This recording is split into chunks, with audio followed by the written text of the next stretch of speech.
Welcome back to another episode of the Bird Factory Podcast.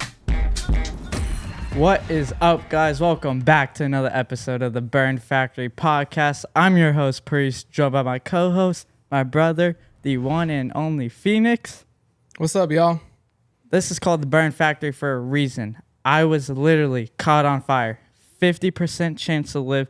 But through that, I started this podcast because I believe every single person out there on this planet has a burn moment somewhere in their life. You heard Priest say burn moment. So a burn moment is a super hard time in someone's life that they had to ultimately get through to be where they are today. And me and Priest believe that people go through these burn moments every single day and it builds them to who they are today. But Priest, what a guest we have today. Man, I am so excited. Our guest has started doing judo when he was 6 years old.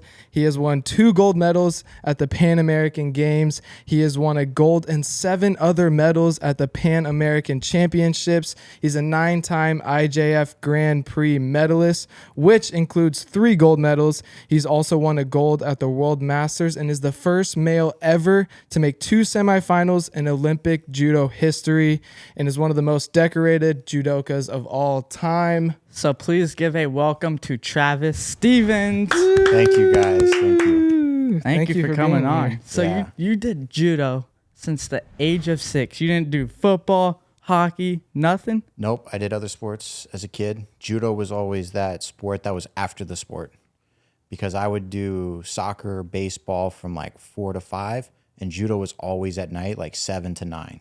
So it was always back-to-back sports. Okay. And judo was year-round. You always knew you wanted to do it, though? No. No.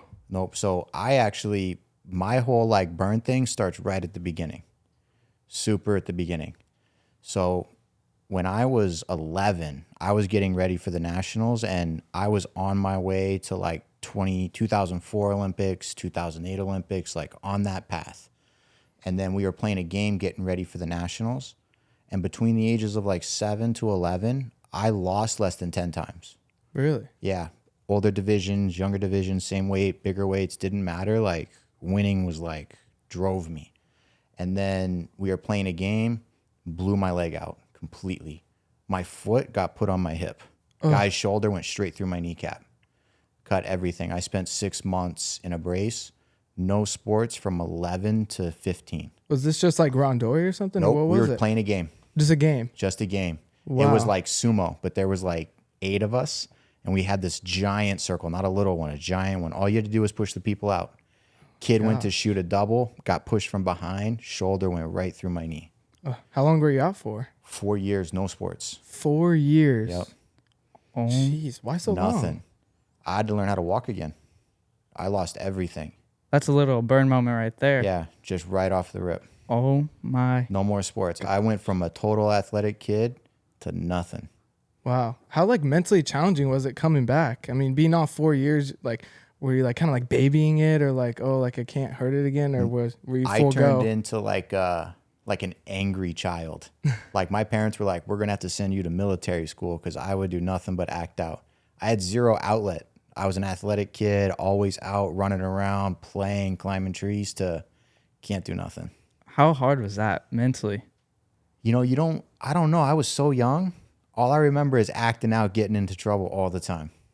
All the time. All I did was get into trouble. What'd you do? Anything from like coming up with ways to like break the neighbor's window and not get caught to like, you know, making fun of like the neighbors, you know, just roughhousing, anything that like could get me attention, I guess. So did your parents put you into judo because of that? Or was I it got just... taken out of judo because of it. Really? Yeah. All sports. Everything. Wow. I didn't come back to sports until my sophomore year of high school. That was my first time. What was Freshman year, second semester. What? And I came back to tennis. Oh, okay. I was tennis Yep. And then blew my knee out. Again? First sport. Had surgery. On the freshman same year. knee? Same knee. How old were you? Freshman in high school. So like 15 minutes. yeah, So this is 14. right after your knee or your other knee. Yeah. Same knee. Oh, same knee. Same knee. Oh my. First time coming God. back to sports, halfway through the season, boom, knee gone. What happened? Did you just plant run and just... Yep. I was running and I reached too far out with my leg and my knee locked and my whole leg hit. My 2 bones hit, boom, tore my meniscus. I had to get my knee scoped. Oh my. So after like 2 gruesome knee, like was there even talks of you ever doing sports again? Yeah. So they were always like, you're fine. Once I had the surgery and the doctor like cleaned up all the scar tissue, because when I was a kid, I let it sit there for 4 years. Nowadays in like sports medicine, people wouldn't do that, right? They'd be like, okay, you have to actively recover. People walk out of the doctors in hip surgeries now, right? I tore my pec and I was even just recently just had surgery on my shoulder.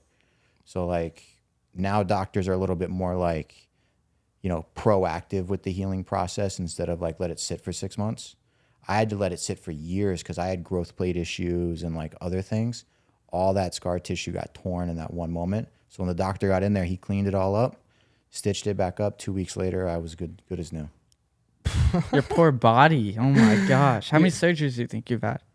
Not that many. I've been fortunate. I've had some like crazy injuries over the years, but only a few surgeries. Okay, that's good. Only a few. Wow. So you're actually kind of leading us into our first letter. So we use an acronym on this show, BURN. So each letter is a different time in your life. So B stands for beginning. You talked about the injuries as a child, but what were some other BURN moments that you had to go through that got you to winning all these gold medals and to the Olympics? That's tough, man. There's been a few. I mean, probably my most hectic time was 2015, the year before the Rio Olympics. I spent the whole year injured. I got a massive concussion. Like, couldn't remember what I ate for lunch. Couldn't remember what I had for breakfast. Couldn't remember the day before for like months. I was like in la la land. And then even when I tried to come back, I would like, my heart would start to race and then the room would just spin and then I would just fall over. Did you get thrown on your head? I actually threw the other guy. Oh. So I threw the other guy so hard that his shoulder dislocated and then my head hit the mat. And then I hit the mat so hard, I just knocked myself into, tomorrow. So you didn't remember any moments before that? Nothing. And I got hit so hard that the girl I was dating, who's now my wife, I forgot who she was. I was at the tournament and I was sitting there and they found me in a corner of the venue, rocking, whistling to myself. I was like, woo, woo, in the corner. And then I woke up and I was like, whoa, where am I, right? And I see this girl over in the corner and she's looking at me and she's giving me like the dirtiest look. Like, and I'm like, what's wrong with her? What's wrong with her? So I go to the manager. I'm like, hey, who's that girl, man? She's looking at me like I killed our dog. Like, what's going on? Had no recollection. It took me probably 24 hours before I could like place her and who she was. But I missed like entire chunks of like us dating. It eventually started to come back, but there's still moments and like chunks where like it's just forgotten. That's so scary. Wow. Oh Yeah. my gosh. How long did that last? The entire year leading up? No, that happened in February and I didn't come back until June, almost July.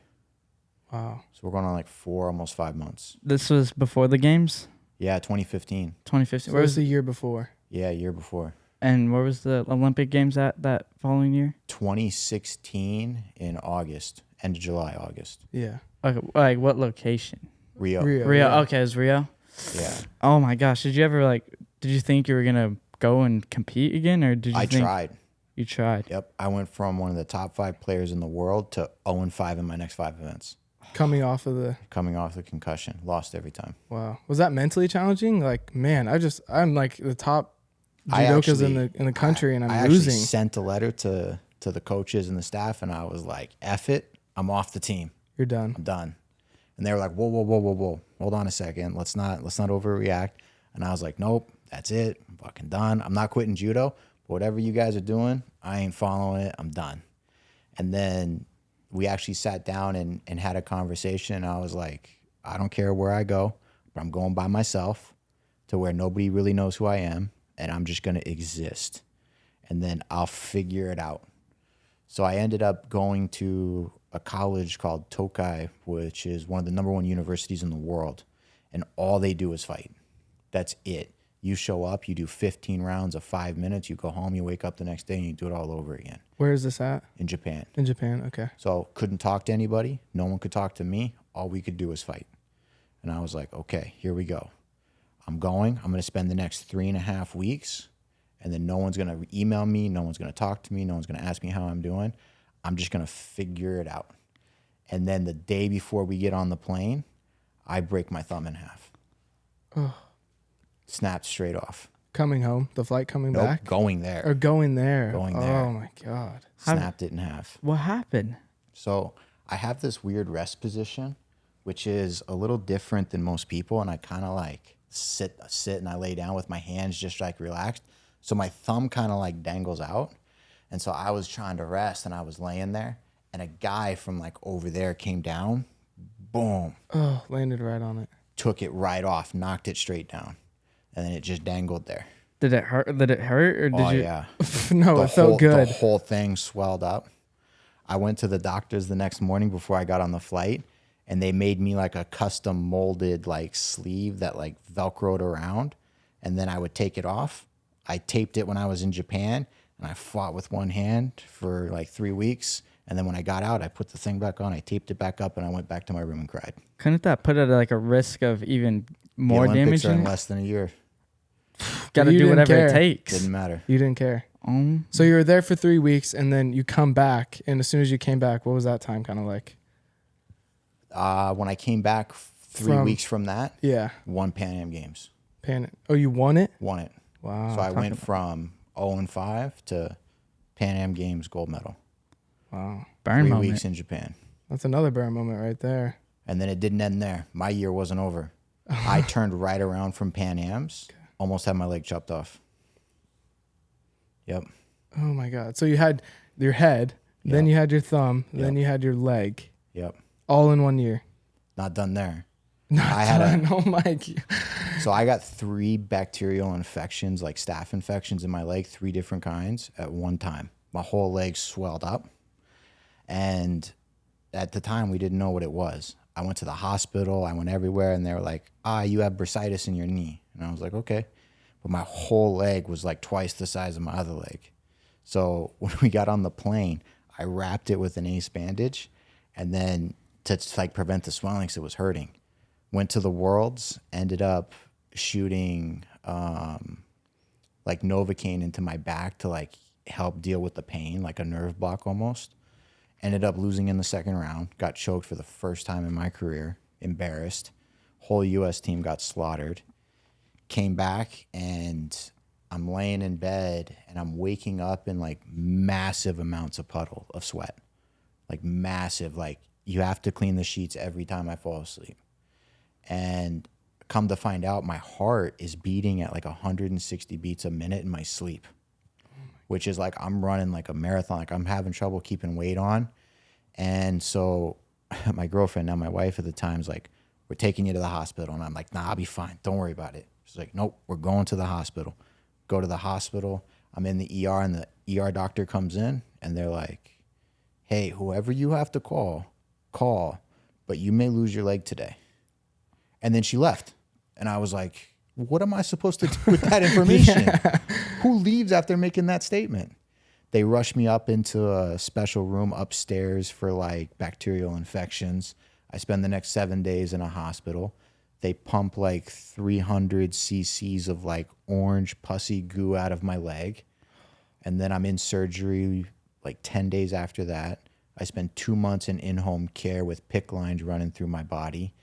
And then now we're into like September. What was that burning moment? Like, you're like, I'm not going to let this overcome me. It wasn't then. At that point, I was like, you know what? Like, I can make it through this. Like, there's still time. I remember looking at the surgeon going, just cut my leg today. Because every day you wait is a day I don't have to train and get ready for the Olympics. So the longer I wait, the harder it is to come back. So you were mentally ready to I just was chop like, it off and right now. I and was compete like, as a Paralympic? yep. I was like, no, like my neck. So they had so what they did is they cut a massive thing and they took a scalpel and they cut all the infection out through my bone. Oh, okay. All my muscle, everything through my leg. And that was the plan, was like, we're just going to cut it out. But the doctor didn't want to have the surgery until after he knew what it was. And I was like, why wait? Just cut it out. Be done with it. Because every day you wait, I can't train for the Olympics. And then when I came back, my body was so fragile that I ran like 30 feet. My heartbeat was 202 beats a minute because all the medicine and bacteria and everything, my whole body was like flipped upside down. I couldn't run very far without like hyperventilating and like panic. It was like I don't even know if I can train again, like really like get back to like full strength. And so I spend 2 weeks like really making a conscious effort to like, I don't care how I feel, but my body has to be pushed and like almost like sweat it out, like get back to normal. And in that moment, I come in for a throw with a guy. I pop my SI joint, just straight out, done. And the SI joint is where your spine meets your tailbone. Yeah, and what happened was my shoulders went one way, my hips went the other, and just boom, and it got stuck. And I was supposed to go to China. Like, and I remember laying in bed, and my coach, who I didn't tell I wasn't going, because I was like, I'm not going to tell anybody. I'm going to go make weight. I'm going to get through this. Because my number one rule is make weight and fight. If you don't even step on the mat, you can't win. So whatever I do, I just have to make sure I can step on the mat. If I can do that, I think I can win. I just need to be able to get there. So I'm just telling myself I'm going to get there. I go to the gym. I try to ride the bike. Can't happen. I'm like, you know what I'm going to do? I'm going to sit in the sauna, and I'm going to put my back on the wood because the heat's going to help, right? So I'm like sitting there, and I'm like, oh, I can't sit. I'm like, I'm just going to sleep this off. I'll deal with it when I get to China. I lay down in my bed. I wake up. I can't lift my legs. I can't do a sit-up. I can't do anything. I'm like stuck. My core can't flex, nothing. And I'm like, I don't even know what to do. I call my coach, who's at the airport right now at like 5 o'clock in the morning, waiting for me, the only guy he's got to coach, to go to China. And I'm like, I'm not making it. I can't get out of bed. And he's like, well, now I got to go all the way to China to coach these other players in the United States now that you're not going. Thanks for that. Hangs up the phone on me, goes to China. I go to the therapist the next day. He pops my SI joint back in place. I spend 2 weeks doing therapy. I go to Japan, which is one of the toughest tournaments in the world, take 5th. And that was my like, I'm going to win the Olympics. Wow. I knew right then and there. Because on no training, I can take 5th. Fighting the best guys in the world. You've got to have like the highest pain tolerance I've ever met before to go through all of that. Do you even feel pain right now anymore? Yeah, a lot. A lot. Oh my gosh. You need to go. That was just 1 year. How come you don't do any ice baths or nothing? Do you do that? I hate the cold. I hate it with a passion. I would rather be in pain than do an ice bath. Really? I hate it. Okay, That's so we interesting have a cold plunge here, and we do Not it every doing single it. day. You'll never Not get doing it. Really. Not doing it. So you can fight on torn whatevers, but you can't sit in an ice bath. The only time I do ice baths is when I find the actual like massive tub.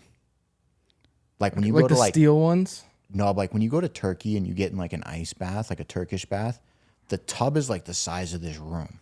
It's like a 20 foot by 20 foot that's like 6 feet deep of like ice water. So like you don't have to like inch your way into it. It's not like you put your foot in it, then your leg, then your hips, and like sit. It's like here we go. And then you just jump in the middle, and then you have to get back to the end. But by the time you get back to the end, your body's like acclimated to it. So then you can kind of like float around in it. That's the only time I'll do it. If I have to walk into it, it ain't happening. You ain't do nothing? Not happening. Really? What would it take you to go do the cold plunge outside? Not happening. Not happening. Nothing? Not happening. No, if someone offered you like $100 to do it, you wouldn't Not do it. happening. 1,000? Not happening. 100,000? You'd be into the millions. Really? It's not worth my discomfort. Not happening. That's crazy coming from someone who's in Massachusetts and it's cold all the time. And I make my snow. athletes do it. I don't do it. I don't do it. They're out there with a sledgehammer, breaking it in the winter, like getting it in their underwear in the middle of the snow. Like, not me. How cold do you think it is? And over there in those ice baths? Same as here. Ice Yeah. is ice. like 32. Yeah. Interesting. Ours is what is the cold plunge? Probably like in between 32 and 37 degrees. Ah. Yeah, Okay. definitely not happening. Really? I don't know. It's weird for me. Like I don't like so we golf and like I don't really do it for like a physical thing, but my mental clarity after it's like Yep. it's crazy. Like I'm sharp. I'm just like boom, boom, Yep. boom, boom, boom. It makes you alert. Yeah, it really does make you alert, and that's honestly what I do it for. It's almost like this kind of like high you get. Like That's why I got coffee. well, I have coffee and the ice plunge now too, so I got double of what you got now. But all right, so going back to that time leading up to the 2016 16. games. So after that injury, what was that time kind of like? Were you just like full throttle, like all these injuries are in the past, like it's just I'm focusing on that? I just knew I was going to win. Because once that happened, you go into this like state of there's like a mental side of like you can't believe in what you know, right? When you believe something, it means you're unsure, like you're hoping. I didn't believe it anymore, like I knew it. Like no matter what, like I was making the Olympics and I was winning. It wasn't a question anymore in my mind. So like my whole thought, the training, the execution, like I couldn't be brought off that pedestal because it didn't matter what happened. Even when I went to Germany in February, right after Japan, I lost in like the second round and I had one of my worst performances. And Germany is like my event. Like I win Germany. And when I lost in the second round, I lost very poorly, but it didn't change the idea that like I'm winning. It's okay that I'm losing. Don't even mind, because my sight was already on the aftermath of like winning Rio. So I couldn't even be derailed mentally from winning that tournament. Wow. Talk about mental strength. Like I that's need crazy. I need that whenever I go into a golf tournament right there. I need to find that burn moment, whether it's playing a terrible round, because if I do play a terrible round, I know the next round I'm gonna go out there and play the best I can. But that's crazy that Japan tournament gave you a certain type of confidence. Yeah. And there's just a difference in knowing. what was that? What was the tournament that you won after Japan? Or did you win a tournament after Japan? Not until World Masters. Okay. I lost every other time. How hard is the World Masters to win? World Masters is top 16 in the world are the only people who are allowed to go. And if one of the top 16 doesn't show up, it goes to top 17, then top 18, and then on its way down until you get a full 16 roster. Wow. Okay. So it's the best of the best. And I actually went into World Masters not planning on winning it and didn't think I could. Because the idea was World Masters was not a tournament we were prepping for. World Masters was a tournament we were training through, and we were trying to gain experience to build our playbook for the Olympics. It just so happens that I won the tournament while building my playbook. Oh man. Did that winning that tournament, did it give you a whole another confidence on top of what you already had going into that tournament? Yeah, because I knew that like the 1, 2, and 3 weren't at the tournament, but 5 through like the rest were. So when you go to the Olympics, it's seeded. So I was 5 or 6 going into Rio. So I knew I wasn't going to fight the other guys until the semis. So the draw now didn't matter to me because I was going to beat anybody in that draw up until the time when it mattered. No. Speaking I was going to say, speaking of Olympics, how hard is it to win in the first round? That's probably one of the most difficult rounds to win. Really? Yeah, is the first one. Huh. Why is it so difficult? So the Olympics for judo is different than most sports, right? Because most sports in the Olympics are time-based or your performance-based. But for us, we actually have somebody preventing us from getting to the next round where they can physically grab you like wrestling. So you're stuck into 2 scenarios, right?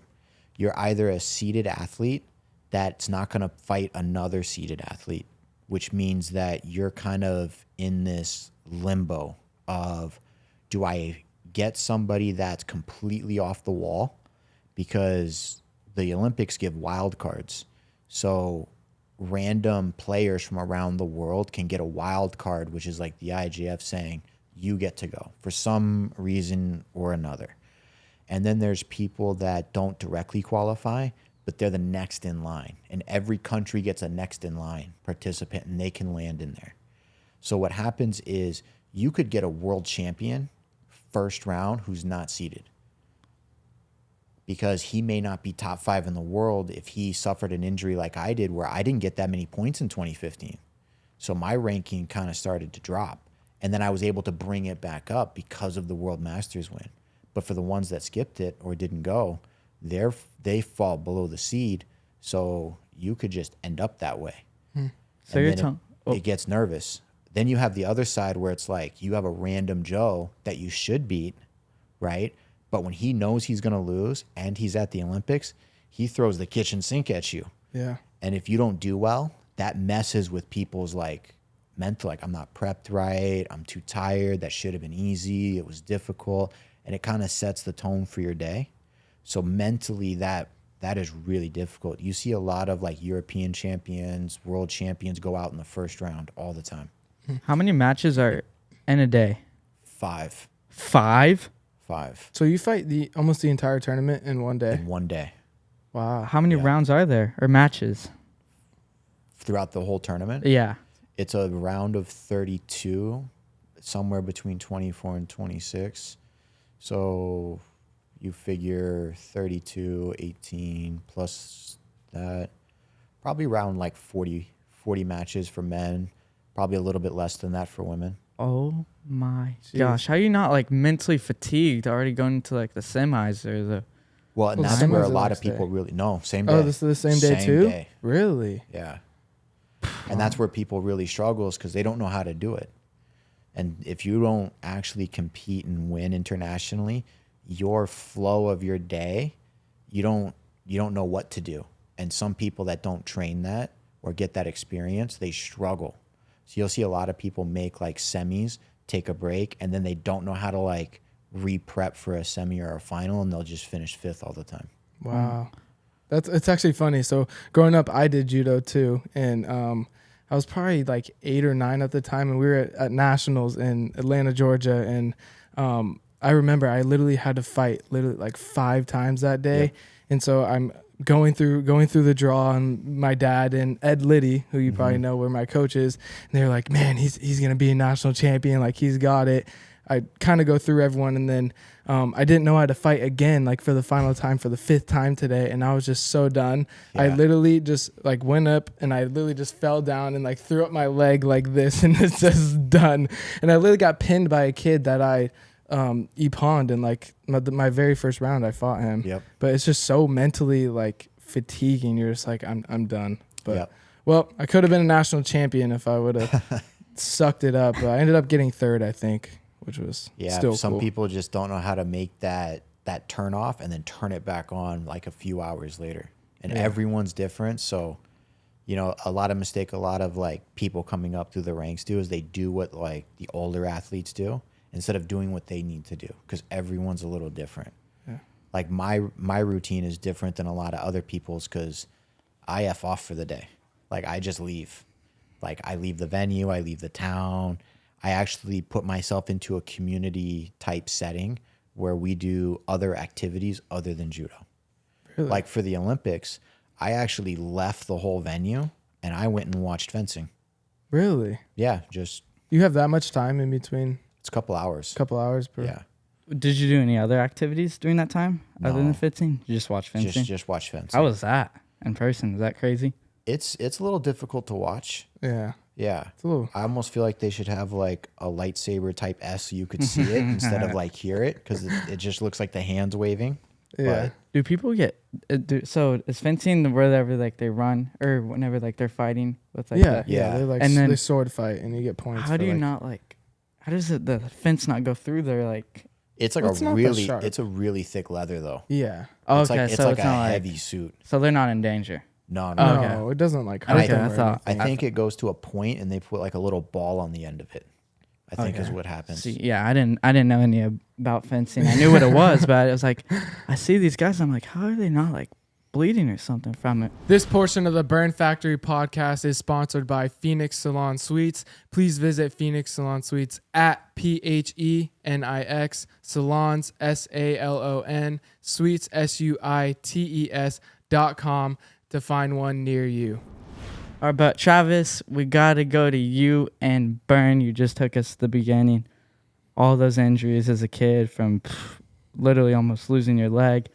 But I actually want to share an unfortunate burn moment myself back whenever I was in 6th grade. It was a week before summer. I'll never forget it. I'm a competitive golfer. My dad bought me a new set of golf clubs. We actually just moved into this house right on the golf course. And June 13th, go to school thinking it was a normal day. Science class comes. And the teacher says she's going to do a science experiment in front of the class.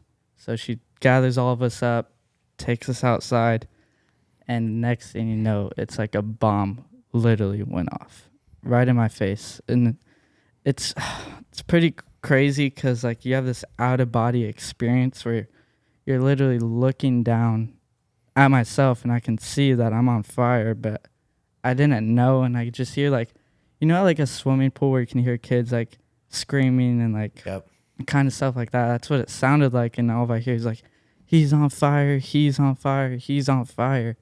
And then like I come back to my like kind of what you said about concussion to like kind of my nonsense. And I'm in the ambulance on the way to the hospital. And they're actually talking about how they're going to fight for life for me because they're talking about how I had a 50% chance to survive in the ambulance because the swelling was so bad around my neck. And then, try not to get emotional about this, but the swelling around my neck was so bad. And take me to the hospital, and I'm in the bed. And around like a couple of days, I've had 7 surgeries around my face. And with burns, they have to like scrape off the dead skin to get to the normal skin. And around a couple of days in the hospital, I had my dad go get my putter, and I actually put a couple balls into a glass jar. And I actually called that my burn moment, saying, you know what, I'm not going to let this affect me, and I'm going to push forward because I'm a champion. And that's how I got the idea of the burn moment. But I'm sure you've had many unfortunate burn moments yourself. So tell me about that. Yeah, you know, I've had a few moments where, you know, you just mentally like call it quits. And I went through a time in my judo career where I've been labeled as, at one point, like the bad boy of judo because I did everything with a massive chip on my shoulder. And I actually felt like the entire world of judo was against me and did everything in their power to make sure I lost. That's how slighted I felt. And there's nothing worse than knowing that when you do all of this work and you put all this effort into it, that it's actually impossible to succeed. And when I was in Austria, I think it was Austria, I was sitting at a bar having a Diet Coke and I just quit. I was done. I was like, I can't take it anymore. I had just lost London. I had lost every other event. I couldn't figure out judo. I couldn't figure out how to win. And I mentally, when you prep for the games, you believe like from the deepest cell of your body that you're going to win. And when London was taken from me, because I didn't lose, even to this day, I don't felt like I lost. I felt like I was cheated. And you don't think you could ever come back from those moments, right? So when I'm sitting at the bar and I'm by myself, there's no one around, I'm like, this is it. I'm done. I quit. I actually typed up a massive like 3-page letter to USA Judo, the USOC, and I bagged it. I was like, I'm done. I had one of my worst years ever after 2012. I felt like I couldn't do anything. And it was really only like a 4-month like term from like August to like February when I bagged it. And if it wasn't for the people that had actually made sacrifices in their lives to make sure that I could be successful, then I would have just walked away. Because I just felt like there was nothing left that I could have done in the moment to actually get through the hurdle that I was getting through because of the mental struggle I was having with the entire ecosystem of the sport. And then sure enough, once I gave up on it, I actually threw the rule book out the window and actually had one of the best years I've ever had. Because I stopped myself from caring so much about the success and got back into the why I do what I do and why I love what I love. Because once I lost London, I felt like I had this chip I had to prove. And mentally, every time I didn't do it, it just chipped away at me and chipped away at me and chipped away at me until I felt like I had nothing. And I was actually, I didn't talk to anybody. I wouldn't even eat in front of people. I would take my food and I'd go right back to my room. At the 2012 Olympic Games, after I lost, I was too embarrassed to leave. I would go get McDonald's, I would come back to the room, and then I just sat there 24/7 by myself because I felt like everybody was looking at me and laughing at me for losing. Well, even though that you didn't even really lose. Nope. You went to Didn't a matter. golden score, and then they went to a judge's decision. And even the judge's decision was weird because in Yep. judo, they're all supposed to raise the flags at the same time. Yep. And the middle judge kind of raised it, and the other two kind of looked like, Okay, oh, yeah. blue. Like, Yeah. There was a bunch of stories and articles written about it. Really? But that whole time, like even after that, I got slighted every step of the way. Really? Yep. I even got suspended from the sport for a little bit Because of what you said? because Or- of what I did. I threw a water bottle, at or in the direction of somebody I shouldn't have. Was it a judge? Or like a it ref? was a very important person in the world of judo that controlled a lot of things. Can you say who it is? I can't. Oh, But it turned into like an international ordeal because that's how angry I was at the whole situation. Because I was angry enough to curse at a referee on a mat. I was angry enough to throw an object at another person.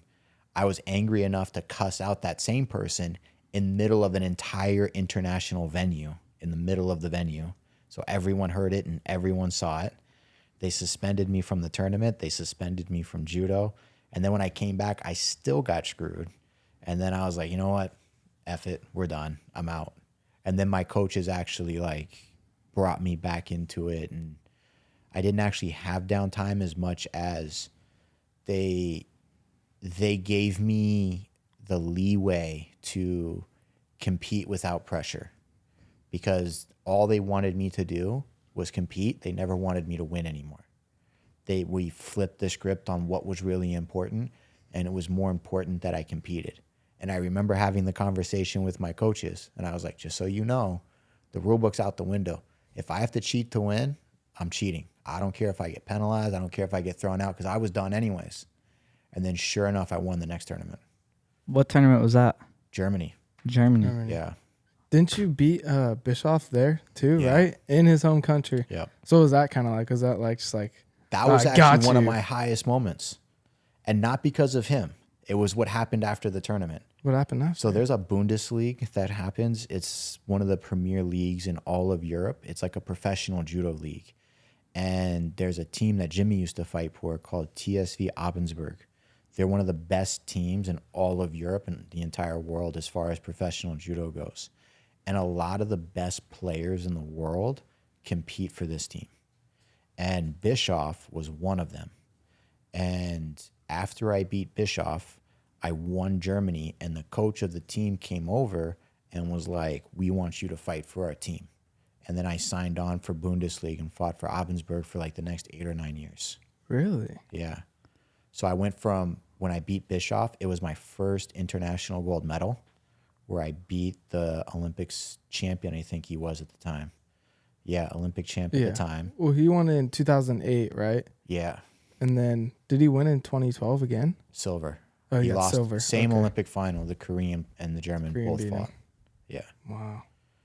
That's kind of cool, though. I mean, for like us and the tragedy that happened to our family, in hindsight, it was such a blessing because we wouldn't have this podcast. We wouldn't be sitting here talking to you. And I really feel like it's those moments, those burn moments in your life that build you to who you are today. And in that moment of you were like, you know what, I'm done. I can't do this anymore. You actually fought better because you were just pressure's off. I don't even care if I lose, like, which is, it's cool to see. Yeah, changes the perspective on what you do and why you do it, and you get back into the reasons why you started instead of the reasons why everybody thinks you're doing it, and that pressure that the outside community puts on you, and then you get true joy out of, you know, what you do every day. Yeah, I almost need to start taking that to, once again, to my golf itself. I actually put in, what was it? The Farmers pre-qualifier, so it's actually a PGA tournament locally here in San Diego. And I actually told my mom on the first tee box, because it was my very first tournament kind of back. And I told my mom, I was like, you know what? I'm not going to do this because like all my friends are saying I want to do it. I'm going to do this for me because I want to be out here and I just want to enjoy. And I actually played one of my best tournaments possible just because I was just loving what I wanted to do best. And same thing with you. I tell all the young athletes now, the people who love you will love you whether you win or lose. So compete for you, because no matter what happens, the people who stand by your side will be there when you're done. So they're not going to change their opinion of you just because of what happens during the time of the competition. We're all going to come back. We're all going to be friends. We're going to win and lose together, and it's not going to play a part into the relationship around you. Because what happens is when people see a little bit of success, they start treating the people that are around them are only being there because of the success. And that's not true. Win or lose, like, we're still there. Did anyone turn on you? No. No one. Not one person. Wow. That's cool. That's a shocker to see, because a lot of times in your darkest moments is when people, they want to leave. But whenever you take silver in the Olympics, like, oh, yeah, I know you. Like, same with one of your greatest moments, like people who turn away on you when you're just first starting, and then like they see you winning, then they're gonna want to try to come back, and it's just like, whoa, hold up, you blew me off early. Well, we had a very small circle from the beginning. That's cool. Yeah, it was a very tight knit group and a tight knit family, and it was even to the point where we felt like our small group of athletes and coaches, we competed against the world as a unit. So it was more about when we stepped on the field, one of us is walking away with a medal. And that's how we viewed it, because if our 57 girl didn't medal, we knew we were going to. We were going to pick up the slack. And then if I couldn't do it, then Kayla would do it. And we started competing as a unit and then just building off of each other each and every time. And it just made things easier and more enjoyable. did it kind of take the pressure off too? Because everyone like had each other's back during those times. Yeah. Because we actually supported and like were actually happy for the other person. You know, most of the time when you get into these events, the actual people who you think are your friends are actually cursing behind your back because they actually want to outperform you. But for us, we wanted to collectively beat everybody else. Whether it was you or me, I wanted all of us to show all of them that we were better and we could do more with less. From less funding to less training partners to, you know, less experience. Still to this day, are all you guys close? Yep. That's so cool. That's so cool. So, yeah, so you fast forwarding back to 2016, you're in the semifinals again for the second consecutive Olympics. So was it mentally challenging being like, okay, I lost the last semifinals, like, let's not do it again? Or did you go in just like, whatever happens, happens? I'll be so sure I was going to win. The coaches were looking for me, and they found me with my butt in a chair, feet on a table, leaning back with my hands behind my head, watching judo in the chute, ready to go fight the Olympic semifinal. That's where they found me. I was so sure of it. It didn't matter. And the guy that I was fighting, I was 0-5 against between 12 and Rio. He beat me all 5 times. I beat him in 12. He beat me 5 more times. Yeah, I was that confident that I was going to win. Where'd it come from? Just mental, just From that day in Tokyo, I knew I was going to win. Guaranteed. wow. And you beat him? You beat Yep. him. Talk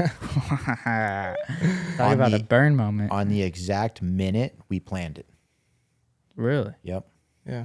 Huh. I watched your whole video. You broke down the entire 2016 Olympics, and you said I was just gonna wear on him. It didn't matter if how I got him to the ground. I'm gonna get him to the ground, and then Yep. right at the 1 minute mark, I'm getting it done. And Yep. you pinned him.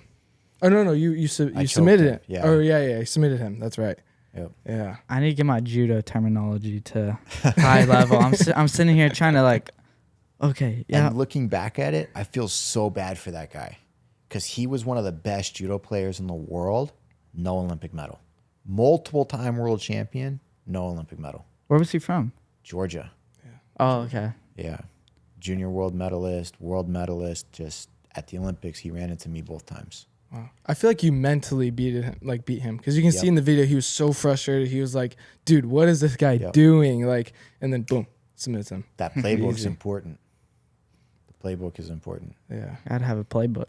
you gotta have a playbook. Yeah. Shoot. Next time, if I ever do judo, I'm gonna have a little playbook sheet in my pocket or in my back, like pocket. Well, you guys keep playbooks for golf, right? Certain holes, certain courses, yeah, certain places. like it's kind of Right. like a yardage book. Yeah. So like so each hole have like our numbers and Yep. like specific From playing spots. the holes and Yeah. just the history of where you know to put it and like Yeah. ranges. Mhm. It's almost like judo though. Like everyone in the judo circuit, you kind of always see each other again. And same thing for golf. Like you kind of are always playing the same courses. So every time you're taking little mental notes, like, okay, I hit it over here. I can't do that this time, so you don't. So it's so cool to see how like so many sports are so similar with Yep. each other. Certain players you want to beat inside the first minute. Certain players you don't even want to try to score on until the last 30 seconds.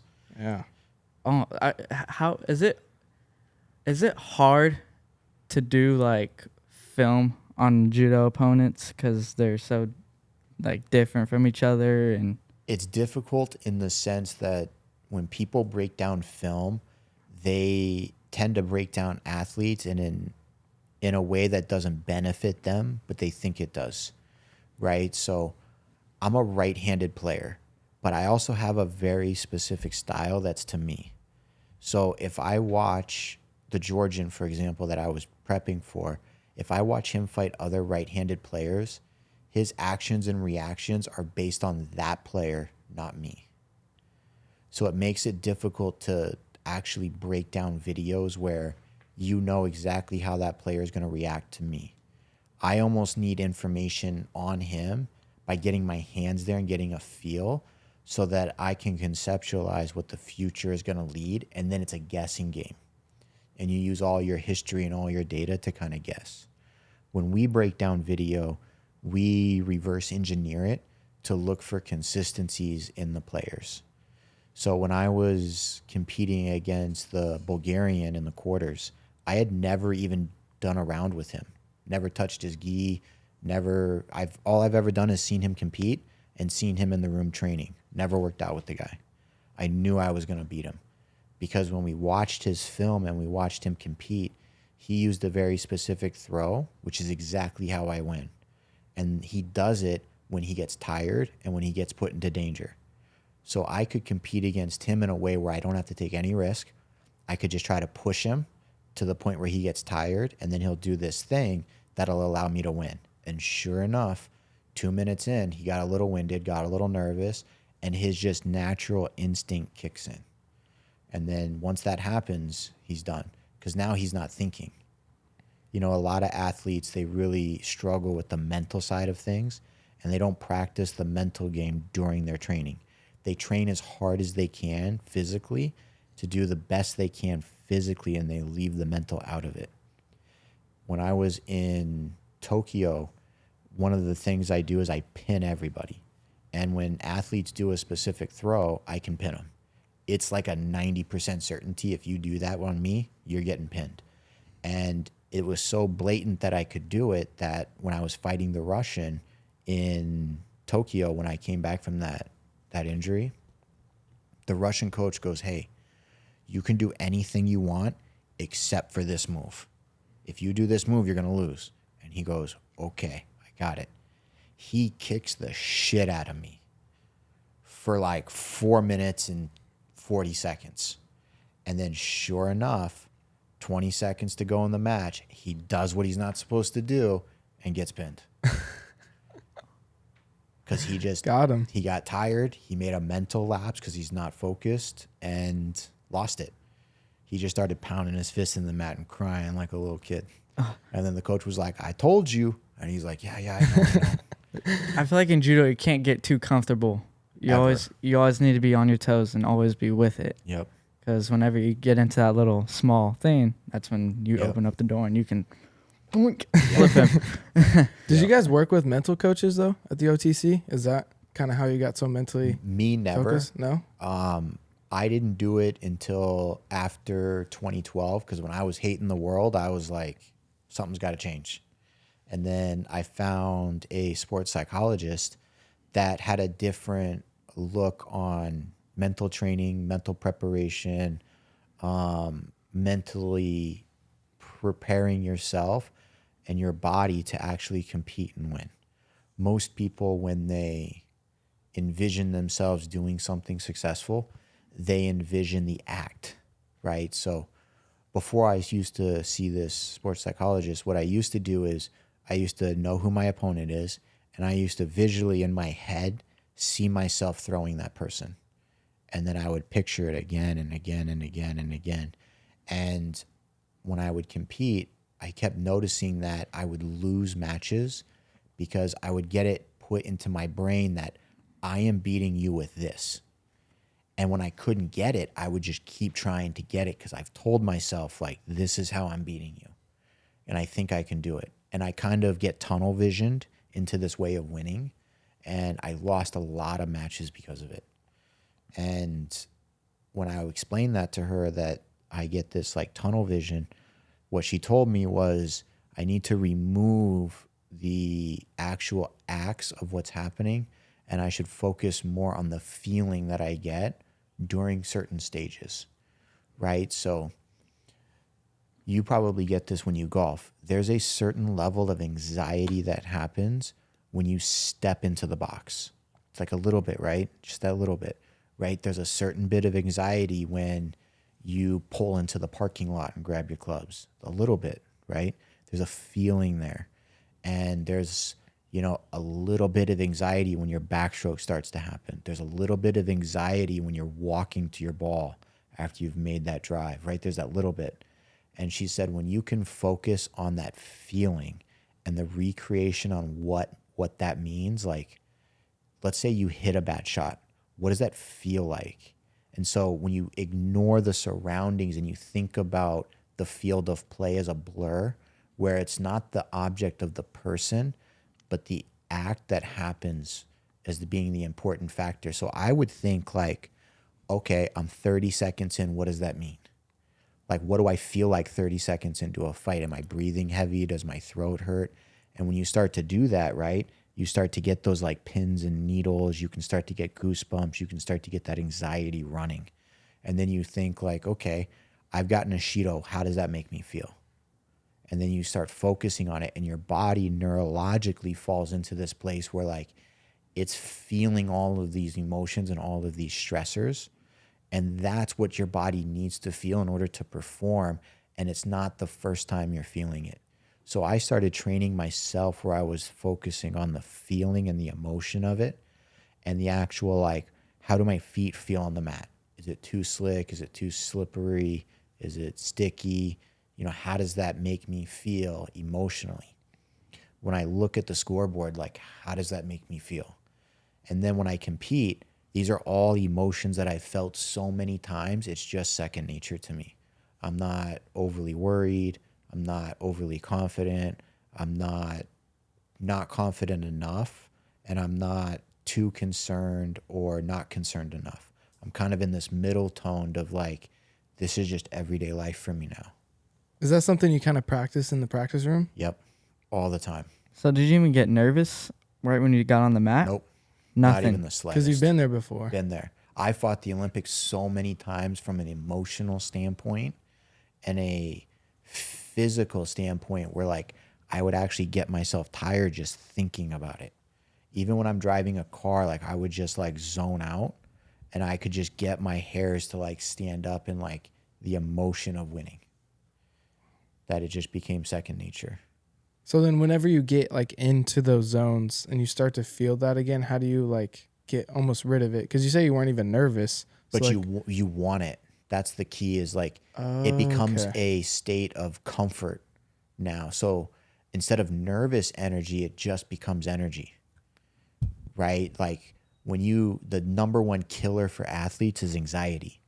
So you don't want to not feel anxiety. What you don't want to do is have a massive sense of it and then an adrenaline dump, right? That happened to me in the 2000, I think it was the 14 World Championships. I was like, we thought I was going to win it. We were like, I've never performed well at the Worlds. I've lost every time in like the first round, from like the crappiest of draws to the crappiest of trainings and preparations. But this one, I was uninjured. I'm ready to win. I'm going. I'm excited. I have the best draw I could possibly ask for at the World Championships. I show up, first round, I'm like, I'm going. I'm like pumped up. I'm ready to go. And then 10 minutes goes by. Those guys are still competing. I'm ready to go. I'm bouncing up and down. I'm ready to go. My heart rate is raised because it can't be too low. I'm ready to go. 20 minutes goes by. I'm still in the chute. Match ends. I got one more match to go. That match goes another 20 minutes. I spent 45 minutes at like my RPMs of my heart rate at like 160, trying to keep myself ready to go, because I don't want to go from 0 to 100. And when I spend 40 minutes like basically like in a slight jog, I was tired. Yeah. I was mentally shot. And then I ended up losing in golden score like 4 minutes in. That's brutal. It was just like bad things happen when you're not like prepped to have the confidence to go, how long does it actually take you to get ready to, like for you, do you know how long it takes you to go from out of the zone to in the zone to take a shot? For us, that's important. Like I know now I could dial it down to the T of like when certain steps need to happen in order to compete when I step on the mat the best I can. So I can go from like lounging in the back having a conversation with friends to ripping somebody's head off in a matter of minutes, because I know those stages I got to go through without overly committing in one of those stages where I get too tired. You're almost like 5 steps ahead. Yeah. In some sort Playing of chess. Yeah. literally playing chess. But Travis, we got to keep this show going. It's time to go to R and Burn.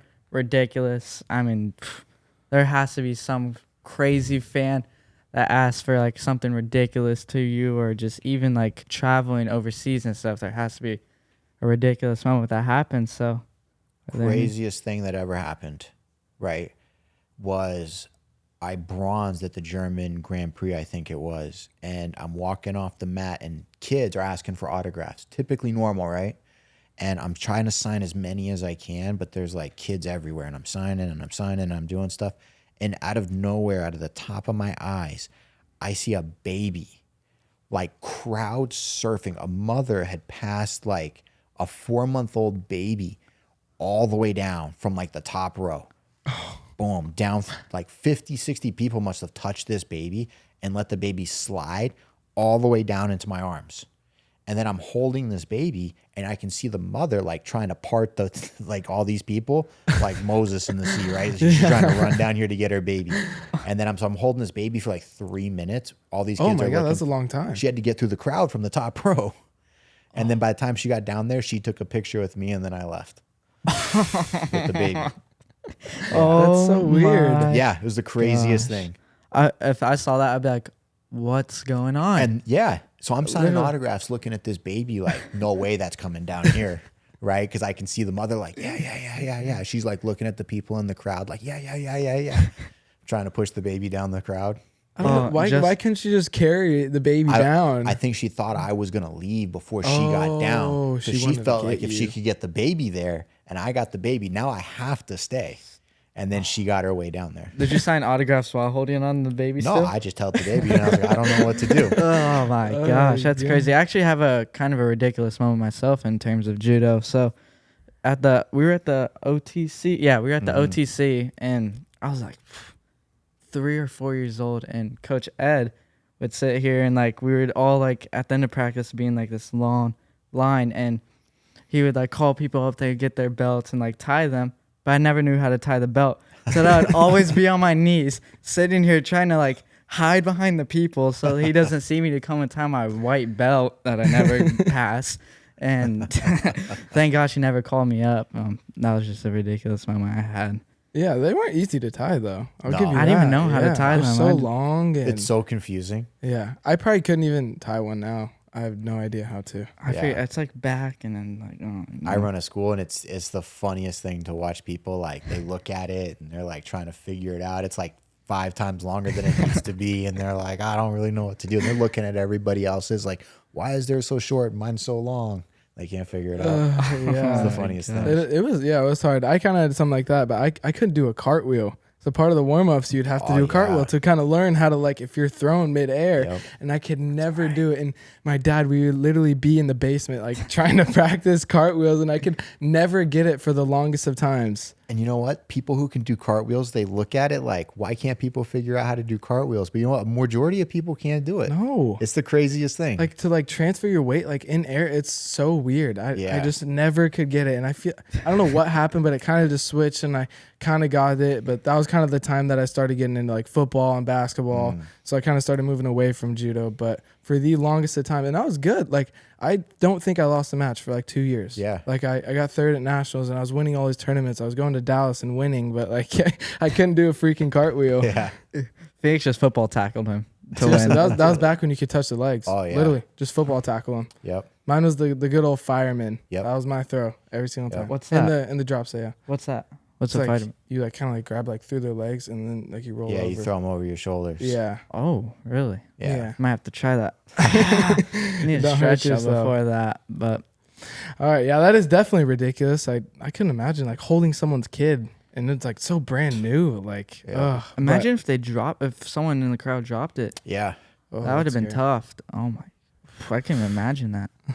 But we're moving on to our last letter, N. N is kind of like 2 parts. So it's like now and next. So what are some burn moments you're going through now? You alluded, you have a school now. So what are some burn moments you're trying to get through right now? Right now, the biggest thing on my docket is Jimmy Pedro and I started a new company. It's called American Judo. The whole premise behind the company is trying to get everybody unified under a system of judo inside the United States, right? When you look at different sports in different countries, typically you can label them by a style, right? So in judo, if you look at a player not knowing where they're from, you can decide like that's a Japanese player, that's a Korean player, that's a Russian player, because they do judo in a certain way. They just have different characteristics, different techniques that they use because they have certain resources in their country that allow them to develop certain areas of the sport better than other places. And the system that we used is the same system that Rhonda used, Marty Malloy used, Kayla used, I used, Jimmy used. So in modern judo from 2000 till present, the medals that were won in this country were won under this system. So we've built a platform that we're trying to integrate into, a country that can get together and start teaching the system so that we can become a powerhouse in the world of judo. But it's a little bit of an uphill battle. Yeah. There's a lot of egos involved, a lot of like politicking involved, and a lot of headaches. So like USA in general, is every person kind of has a little bit of different style? Yeah. Is that how it is? And the problem with us in our country is we're a melting pot of just cultures and races and ideologies, right? And you get people who are very good in particular styles, right? So if you go to LA, the guy that used to coach at one of the top universities in Korea coaches in LA now, right? If you go to Seattle, the guy that took bronze at the Olympics from Mongolia runs a school in Seattle. Then if you go to like New York, there's a lot of Georgian players from over there that actually fought on their team that now live there. But when you throw them all into a national championships, they're actually really bad players at their style, but they compete against each other at a really young age. So it makes it really hard to develop a specific system to really get a kid really good at it. If we take the kid from LA and you were to throw him into like a Korean style back in Korea, he would never win because he's fighting other people fighting that style where all they fight is that style. And they're going to lose because they're not getting enough of the interactions in the same way to really improve the skill set. So for us, it's really difficult to get players to a really high level because they compete against people who are really bad at individual styles. It's kind of hard to conceptualize, but it's a way of like American soccer versus English soccer versus Brazilian soccer where they play the game a little differently in a different style. I So see. do you just start kind of like in one area and then you gravitate to like certain parts of the country maybe, like with you and what you and Jimmy are doing?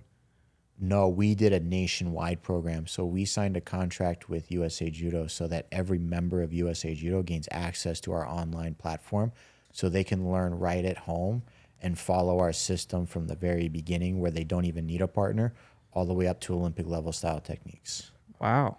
Yeah. What year did you start?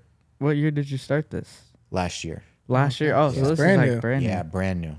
brand new. Congrats on starting this. Yeah. Yeah. Are you guys getting some kind of traction with it?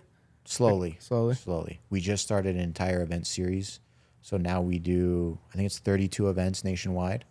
And then we have the online platform. And now we're getting into coaching certification and referee certification where people can sign up and they can learn different levels of techniques so that they can become experts in these little fields to help pass on to younger generations.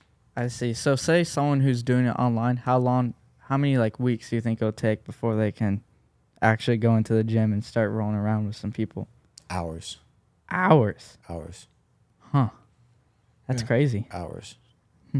Yeah. I mean, yeah, you got to think about it. I mean, there's so many techniques and different throws of judo. It's not like you can just kind of just walk in and start doing it.